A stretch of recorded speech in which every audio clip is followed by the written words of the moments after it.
ಏನು ಜಾಲಿ ಗಿಡ ಮುಳ್ಳು ಚುಚ್ಚತೈತಿ ಕೆಟ್ಟೈತಿ ಅಂತ ತಿಳ್ಕೊಂಡು ಕೊಡ್ಲಿ ತಗೊಂಡು ಎಲ್ಲೆಲ್ಲಿ ಜಾಲಿ ಬೆಳೆದೈತಿ ಅಲ್ಲೆಲ್ಲಿ ಹೋಗಿ ಕಡ್ಕೊಂತ ಹೋದ್ರೆ ಜೀವನ ನಿಲ್ತೈತೇನೆ ಹೇಳಿ. ನಾವು ಮಾಡಬೇಕಾದದ್ದು ಏನು ಈ ಜಗತ್ತಿನಲ್ಲಿ ಅಂದ್ರೆ ಎಲ್ಲೆಲ್ಲಿ ಜಾಲಿ ಐತಿ ಅಲ್ಲೆಲ್ಲಿ ಕಡ್ಕೊಂತ ಹೋಗೋದಲ್ಲ.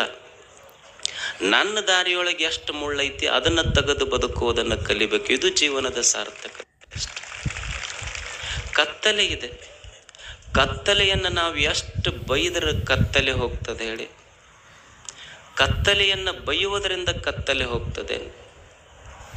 ಕತ್ತಲೆಯನ್ನು ಬಡಿಯುವುದರಿಂದ ಕತ್ತಲೆ ಹೋಗ್ತದೆ? ನೀವು ಕತ್ತಲೆಯನ್ನು ಒಂದು ಕೋಣೆಯಲ್ಲಿ ಹಾಕಿಡ್ರಿ, ಕತ್ತಲೆ ಹೋಗ್ತದೇನೆ ಹೇಳಿ? ಕತ್ತಲೆ ಹೋಗಬೇಕಾದ್ರೆ ಏನು ಮಾಡಬೇಕು? Darkness does not exist. ಕತ್ತಲೆ ಅಂದ್ರೆ ಏನಲ್ಲ, ಅದು ಬೆಳಕಿನ ಅಭಾವ ಅಷ್ಟೆ. ಕತ್ತಲೆಯನ್ನು ಬೈದ್ರೆ